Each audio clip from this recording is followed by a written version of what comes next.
Hello students, let's read the question. So the question is, the fluid mosaic model explains which aspect of a cell membrane. पूछा है कि जो fluid mosaic model है वो कौन सा aspect explain कर रहा है cell membrane का. तो हमें पता है कि ये explain जो है ये fluid mosaic model दिया किसने था, सिंगर एंड निकोल्सन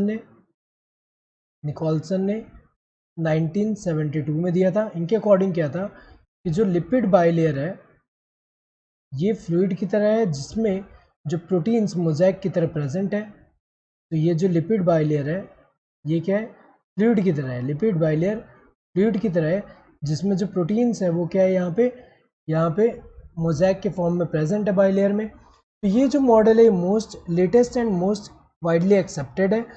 और इसमें क्या है, ये स्ट्रक्चर तो एक्सप्लेन कर ही रहा है कि स्ट्रक्चर कैसा है, स्ट्रक्चरली ये कैसे प्रेजेंट है, ये तो एक्सप्लेन कर ही रहा है. इसके साथ साथ फंक्शनल एस्पेक्ट को भी बता रहा है कि फंक्शनली ये कैसा है. यहाँ पे परमिएबिलिटी भी एक्सप्लेन कर रहा है कि कैसे परमिएबल है.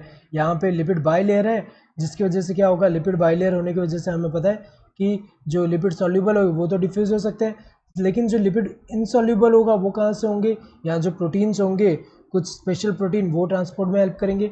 और तो इसीलिए सिलेक्टिवली परमिएबल मेम्ब्रेन जो है वो जो सिलेक्टिवली परमिएबल नेचर जो है मेम्ब्रेन का वो भी एक्सप्लेन कर रहा है. इसके अलावा जो प्रोटीन्स है इनका यहाँ पे मूवमेंट अगर हम देखें, लेटरल मूवमेंट या क्वासी फ्लूइड नेचर की वजह से ही लेटरल मूवमेंट हो रहा है, ये भी एक्सप्लेन कर रहा है. तो अगर देखिए एक कैरेक्टरिस्टिक यहाँ पे एक्सप्लेन कर रहा है फ्लूइडिटी, मेम्ब्रेन का फ्लूइडिटी एक्सप्लेन कर रहा है जिसकी वजह से बहुत सारे फंक्शन हो सकते हैं. तो अगर देखा जाए यहाँ पे structural as well as functional दोनों ही एस्पेक्ट को एक्सप्लेन कर रहा है. तो सिर्फ स्ट्रक्चरल को एक्सपेक्ट यहाँ पे नहीं एक्सप्लेन कर रहा है, सिर्फ फंक्शनल को ही नहीं दोनों को ही कर रहा है. So both structural and functional aspect जो है दोनों को एक्सप्लेन कर रहा है.